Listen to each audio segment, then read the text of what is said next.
Please check out our sponsors NordVPN for the best in online security. It's the best VPN on the market, and you can try it risk-free now with a 30-day money-back guarantee by visiting nordvpn.com/heartandhand. That's nordvpn.com/heartandhand, and it's risk-free with a 30-day money-back guarantee.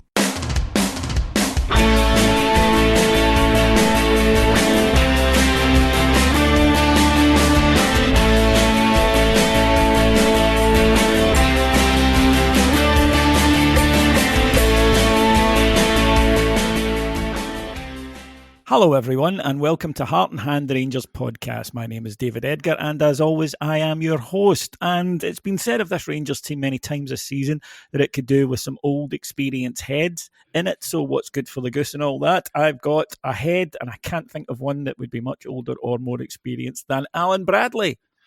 I don't know if that's a compliment or not, David, but I'll take it. And it is still daylight because, as you know, maybe an hour or so I'll be ready for bed. But exactly. Ovaltine. All that stuff, mate, yeah. Last night's Songs of Praise taped off the telly on a video. Aye, but Countryfile, it clashes with Countryfile as well, David. But hey, but anyway, always good to be on the flagship. Sometimes better than others, David. But yeah, again, just hopefully we'll get through some obviously the stuff that happened at the weekend footy-wise, but maybe try and finish in a positive looking forward, yeah. We'll try, but this season, we've now entered into this weird hinterland, Alan. This season is done, man. Right? Yeah. It was done the second the final whistle went in Bilbao. And this era is done. You know, we're just waiting now on the confirmation of the takeover. Everyone knows about it. Even Barry Ferguson started referencing it in his interviews. So where we are now is with a bunch of players that we just want to see the back of, most of them. We won't see the back of all of them, but we want to see the back of most of them. Waiting for work to start, really, on the next stage, the next iteration, the next few years. And the games at the moment are... You're hoping every time you go into them, because they don't mean much, right? Other than the fact that they're Rangers games and we want to win them. They're not going to win us anything. But you do hope to see, I think, a certain level of commitment. You know, their wages don't go down from what they were in October or whatever. And you expect a certain level of professionalism. But I mentioned this on my video on Saturday night, that to me this looks like a team of people, never mind team of players, who are working a notice period, who are just waiting, really, for the next stage. But the phrase "their heart isn't in it" sprung to my mind many times watching that game on Saturday. Yeah, I would agree with you, David. I mean, even through this season, I've tried to remain positive and let's do no knee-jerk stuff and let's be patient and so on. But to be honest with you, and I'm not going to individual players and so on, but David, I was having a week and I think just about the season, things like mentality and attitude, the actual squad itself, lack of quality as well, no great creativity, slow as, I don't know what the other word was, lack of aggression as well, lack of strength and determination, devoid of ideas, hesitant, they look fragile, nervous. They actually feel now, David, like a Motherwell or a St Johnstone.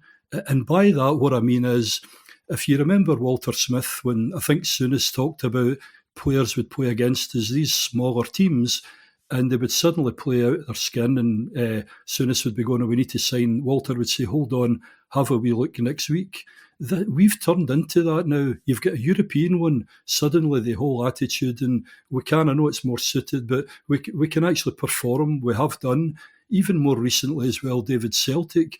But the actual bread and butter stuff that we really need to win consistently, we need to do things domestically. David, we're failing in so many different aspects. You know, it's just it's just absolutely unbelievable. Again, even from me, and you know, I mean, I've been through when it wasn't going well with Big Joker, even with Greg. I don't feel.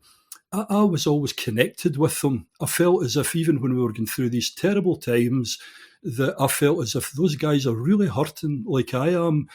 I never had Rangers fans saying, I hate this guy, I hate that guy, I want rid of him. We were all disappointed and so on. But in general, David, it was like we were all in for it. Things weren't going well, but it was still our team.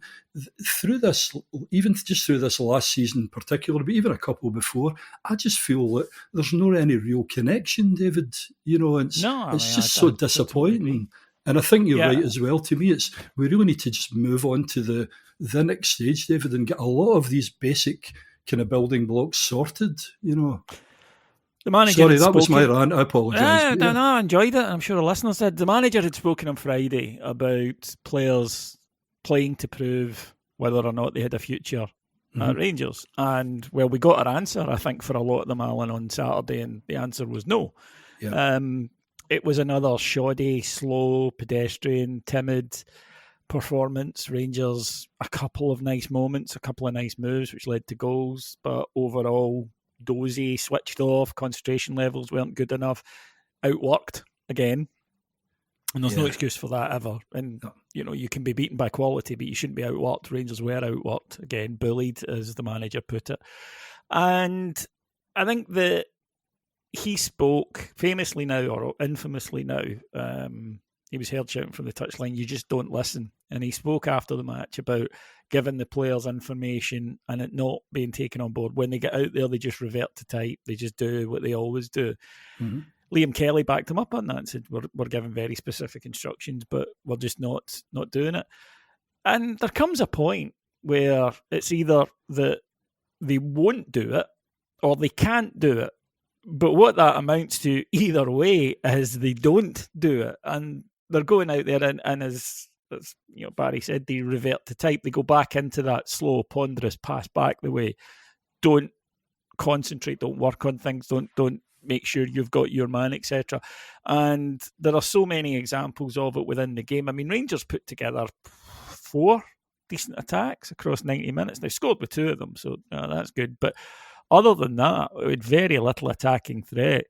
And defensively, the goals and chances were given up. I mean, for a Rangers team to have conceded 2 goals in 8 successive matches, that, as a Rangers defender, and rest of the team, because we defend, from the front, but I mean, I'd be embarrassed. I don't know how, as a Rangers defence, you can look yourself in the mirror, pick up your wage, and say, "Could I be doing any more?" No, what I'm doing acceptable? I don't understand how you could be in any way comfortable with it. No, I think you've hit the nail on the head as well with a lot of them. And then they always come out, don't they? And we see all the stuff on our TV and whatever, giving that, we realise what we've done and we're really up for it.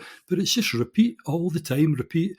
Even if, David, if there was maybe during the season 3 or 4 cases where whatever happened, we reverted back to that and these were the outliers. But these are actually this is the norm now. And I think this is a frustrating thing. And again, even if it comes, there's a wee bit uncertainty, a lot of them, who's going to stay, who's going to go. But at the end of the day, regardless of what's happened, people are paying a lot of money all through this season. People are travelling from Northern Ireland, from England, from up north, from wherever, David.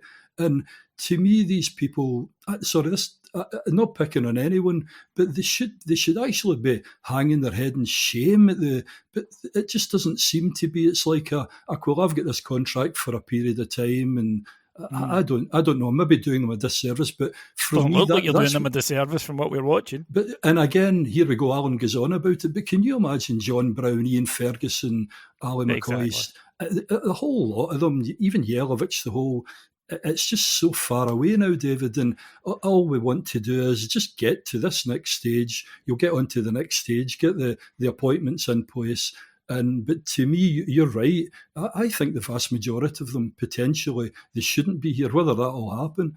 But come next year, and as I said, you know me, David, I'm all for get behind them and so on, but it's just they're just going to keep doing. And I'll tell you the other thing that will stick in my throat, we'll probably play Celtic at the weekend and potentially come away with another win. But if it just goes back to the next stuff again, David, against Aberdeen, Which, as someone said to me at the weekend, would it surprise you if we beat Celtic and lost the last 3? No. And the thing is, it wouldn't, because there comes a point when you can blame managers, and I don't think Rangers have had particularly great managers this season. I think Barry's come in when asked, and he's doing as much as he can. but I don't think he was ever really a realistic contender to take the job. He wouldn't be anywhere near the job if he wasn't an ex-player. No. Philippe Clement, I think, had a lot of limitations, and I think he failed to grasp exactly what the job and the requirement was at Rangers. But these are not terrible football managers, and nor are they sending these guys out to play the way they're playing. And I doubt very much they are, through the week, Clement and now Ferguson, McCann, Dodds, I doubt very much they're saying, when you get the ball, make sure that you take too many touches, spin round, and then play it back the way. That's what we're after. So again, I just keep coming back to the point with these players that they are so set in their ways now of just lapsing into this dreadful, negative, dull, boring football that occasionally they snap out of and they play some fast-moving football. And we saw that at the weekend after doing virtually nothing for 40 minutes. A lovely move. Proper steps out of defence, which, by the way, in a 3-5-2 or a 5-3-2, however you want to call it, you need one of the centre-halves to do that, to come out with the ball, give you the extra man. He does that. Suddenly we've got numbers. Nice passing move. First touch, crisp, into Cyril Dessers. One touch, shot away, goal. And it was a really terrific team goal, but you are left shaking your head and saying, why aren't we... Why don't you do it? I mean, you can see it works. So why do you then go back to, no, I'll take a touch. Hold on, I'll take another touch. I'll spin back the way. And I say this just as a layman, as an amateur. It frustrates me, but it must frustrate the management as well. Yeah, and I think domestically in particular, David, this is where it falls down. I talked about the kind of, there's like a fear. I mean, Rangers now, I mean, we used to go, David, no matter who we played against, we dominated. If it came to a fight, we would stand up for it. I don't know whether they suddenly go to like St Mirren or so many of these other games now, and they're actually scared. These teams are bossing us. The guy Phillips, who I think someone should have maybe had a wee word with him early on in the game, but it's got now that it's as if they're almost a wee bit scared. They're a bit nervy. They're kind of their touch and everything's all going. In Europe, they're maybe not getting that same level of aggression against them. I really don't know what it is. But as you say, that goal was an absolute cracker. Second one as well, we'll get on to as well. But again, a really well worked goal. But again, on the flip side of it, David, we see those very, very small glimpses of that's the way you've got to do it. And then what do we do again, David? Defensively, embarrassing's just, I don't know, it's just the word. We've got a defence as well, looking at it too. Quite frankly, a couple of them can't even tackle. They're continually losing. I don't know, they're kind of too busy looking at the ball and forgetting about the guy behind them and so on. This is going on and on, David. Let's talk about the St Mirren equalising goal. Get yourself in the league at time just before half time. Now, St Mirren play for second ball, right? Mm-hmm. And especially against us, they've done it this season because they're better at getting the second ball than we are. They're hungrier for it. So you're facing a long throw. It's coming into your box. The guy's got his back to goal. He's not going to score from there. So what's he looking to do? He's looking to get a flick on or create a second ball situation. You should be alive to this. Rangers are not. First of all, Enciala doesn't deal with it. Even at that, though, Suter has gone across. It's not his man. Suter goes across to try and head it, doesn't get the header. He's now out of where he could be to get a block in. Nico Raskin is standing watching O'Hara. Dreaming. Absolutely. And suddenly a St Mirren player is in our box with about a metre space in every direction, first onto the ball, ready to put it in. And that's what I mean about things like concentration and commitment, because that can't happen. What should happen in that situation is, yes, ideally Enciala goes and wins it. He doesn't get out-muscled. But even when he gets out-muscled, Raskin should be on his man and Suter should be in position to block the shot. None of that happens, and instead it's a fairly simple finish for O'Hara for an equaliser. Yeah, and as I say, the frustrating thing is how many of those goals have we lost in the past, David? You mentioned as well about we don't win that first one, but all over the park now, I very rarely see Rangers winning first challenges or second balls. You know what I mean? I just it's absolutely vital in the SPFL because that's what teams will play off. And this is not a dig at St Mirren, by the way. How can we? They've had far the better of it against us this season. They play to their strengths. They have physicality and power, and they know they can't take us on in a straight football match because we'll beat them, right? I mean, we should do. So they play to their strength. Now, you know that they're going to put the ball up They're going to look to get that first contact header, and then they're going to play for second balls. So be alive to it. If you win those second balls, you take away their entire game. And then you can dominate. But Rangers didn't do that. Into the second half, and again, another really nice move by Rangers. Quite a simple goal, and I think, in all fairness, St Mirren will be disappointed with their defending here because it's just proper, brings the ball out of defence, plays a pass to Dio in the half turn, he spins, plays on Nico Raskin, he runs, nobody gets near him, and he puts away a lovely shot. Great left Simple foot football, shot, yeah. but quick football. Yeah. Could we have more of that, please, Rangers? Yeah. That's basically it, isn't it? It's then they do that. From then on in, Alan, I thought we just stopped, and I've watched the game back twice, so I don't. Yeah, I'm not being harsh. Yeah. It's not just the emotion of watching it in the moment. Rangers just stop. St Mirren, for the last half hour, have got the game is getting played in the Rangers half in the main. Yeah. And we're not even breaking with any purpose, by the way, because that should suit you when you're 2-1 up. You just sit in, closed in space and get ready to hit on the break. But we're just giving it back to them, David, and we were just giving it back to them constantly. Yeah. The decision making is so bad. Let's go for the errors as well. Early on, John Souttar, a guy who really lacked confidence maybe after all the injuries, he suddenly then gets super duper confident. To start off with, I don't know what he was doing. He obviously gives a chance away. They don't capitalise on it. I think Kahara takes it off him. The keeper as well, Kelly then kicking it out. Guy should have scored. Second half, big Souttar again. I think I might be Franz Beckenbauer now. Oh my goodness. Just all of that stuff, David. Yeah. And that's decision making and making the wrong one. Then for the goal, Tavernier's posted missing again. For some reason, he's got dragged into the centre, which you should never do as a wing back in a 5. There's no need for you to be in there. Souttar is out of position, and Ciala's out of position, and suddenly the acres of space down the left for St Mirren. Simple ball into the middle, and Ciala's let his man go. Oh, it was just that, one of the great exaggerations in Scottish football is we'll say things like, schoolboys would be embarrassed by that. But you would actually get a real flea in the ear of a coach, an amateur football team, if you gave away a goal like that.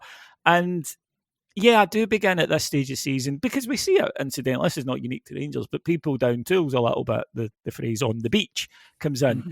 But this is what we're seeing. We're seeing things that just should not happen. And Barry Ferguson spoke after the match about it, and he actually used the phrase, when you're telling them stuff and they won't listen, what's the point? Like I say, I don't think that Barry's a great manager. I didn't think that Clement was a great manager. I'm hoping that the new manager, when he comes in, will be better than both significantly.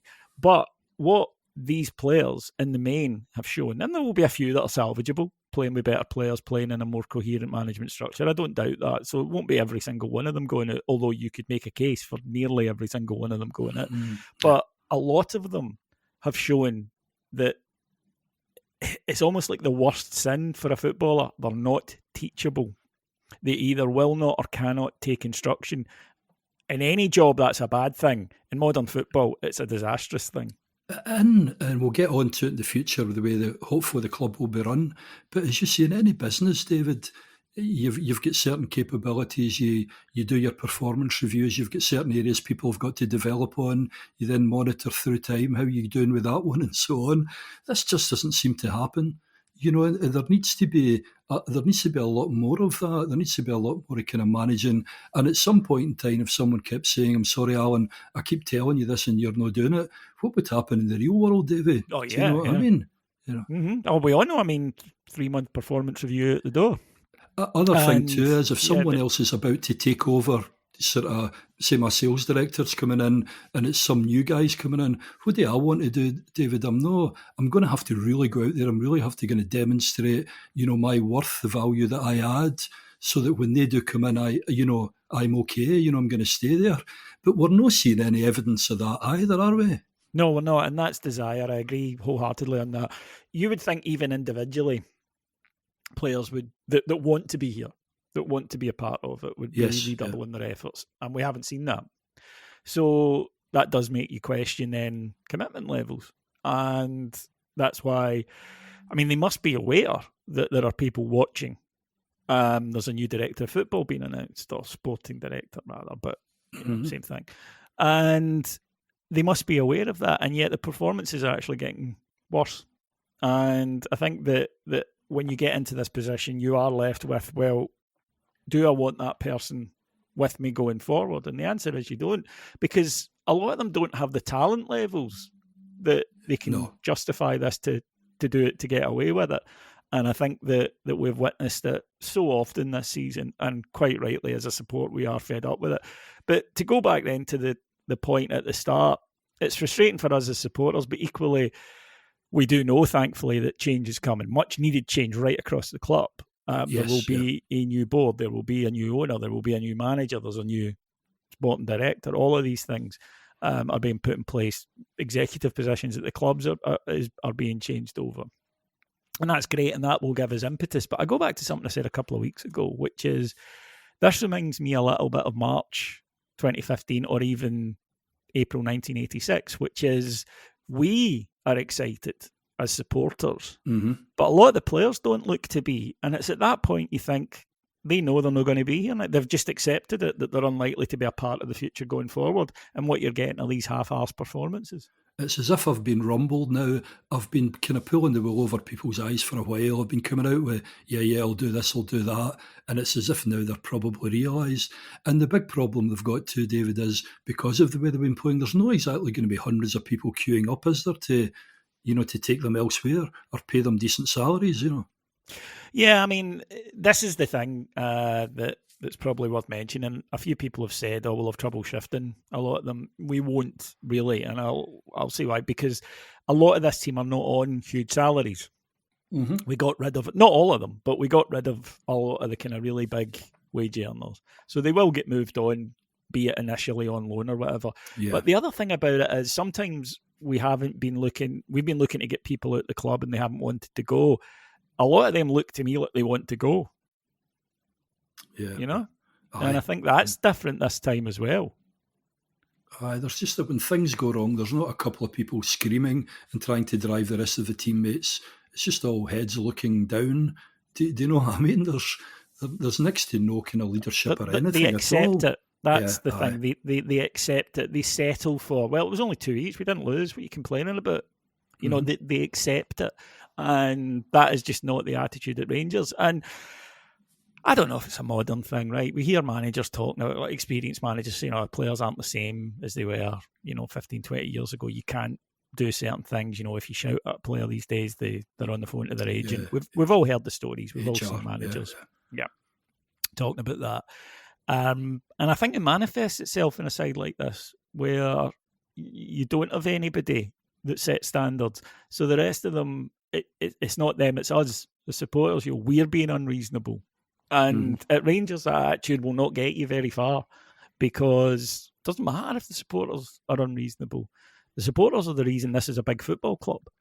And they will never, ever allow their expectations to drop. So you either rise to it or you don't be a part of it. There's no third option here.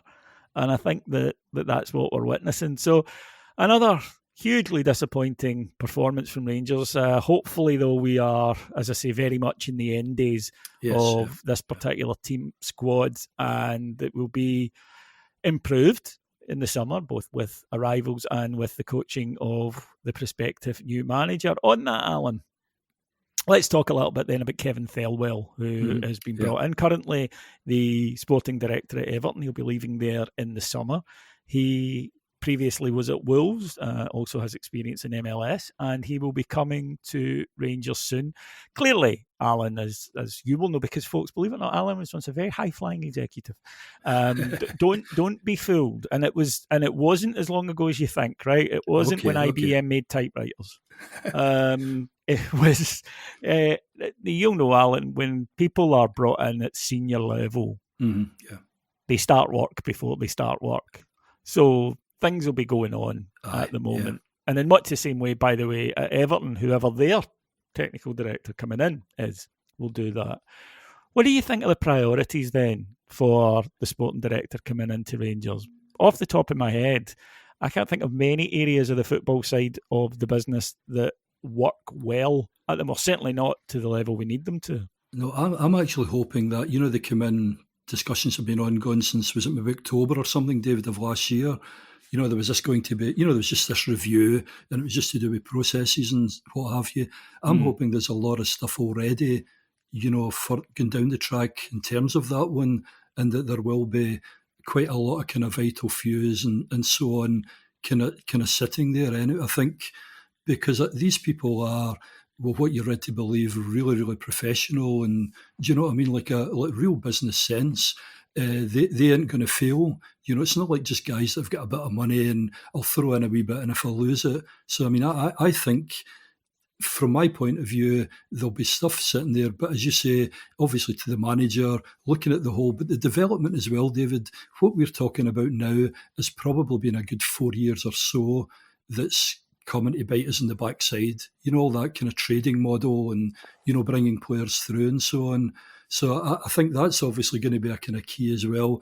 And surely during the last so many months when they've been looking at it, some of the stuff that we've come out or I've come out, which wasn't very articulate, but in terms of the kind of areas that we have to improve on, they should be looking at that. They should be looking at a spine, across the team as well.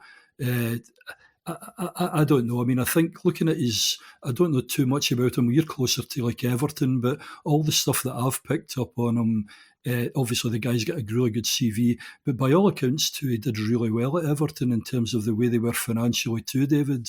Yeah, I can understand a lot of supporters who maybe only casually follow the EPL will be looking at going, well, Everton have not been great shakes for a while. And that's a legitimate shout, but he came in a very tricky time. They were not PSR compliant. They were having to cut the wage bill massively. They were having to cut their transfers massively to get PSR compliant. As you know, they had a points deduction last year. They had the building work going on at their new stadium that was eating all the cash. His job was to keep them up and cut the wage bill, and he's done both of those. Hasn't been exciting, not going to lie to you. No. And some of the football that Everton have played at times has been dreadful, but they are going to go and he's going to leave them with the remit fulfilled. Different remit at Rangers, of course. Short term, long term, and medium term. That's always I did that the wrong order there. Short term, medium term, long term. So yep. Yes. Short term initially is obviously manager, playing style, recruitment, and then medium term, longer term, things like the youth development, which has been a failure. I feel like saying, Alan, it's been a failure at Rangers most of my life, but in the modern era where we do not have the funds to go out and buy ready-made players, there's no it pipeline becomes at absolutely all. Crucial. Yeah, he needs to have a really decent kind of pipeline of these young guys coming through, and it's not been at all. So because obviously it's not going to be a case of everything's going to be fine by next October or whatever, David. It is going to take time. But again, we've got to be in a case where we do look at this long term as well. And that's why I'm kind of hoping, that with the kind of takeover and so on, and putting in real professional people in there, David, it will be done, in a far better manner. It's all been a bit piecemeal and it's changed as well. Yes. And there's not really been a strategy. You see the odd, here's our various pillars and so on, but a lot of that was just like bringing a consultant in, McKinsey's or whatever, and let's shove up some stuff. It didn't really feel as if we really had this kind of you said short, medium and long term, and really adhered to the strategy. And it seemed to just change, didn't it? You get different managers in, different out. Oh, let's try a wee bit of that.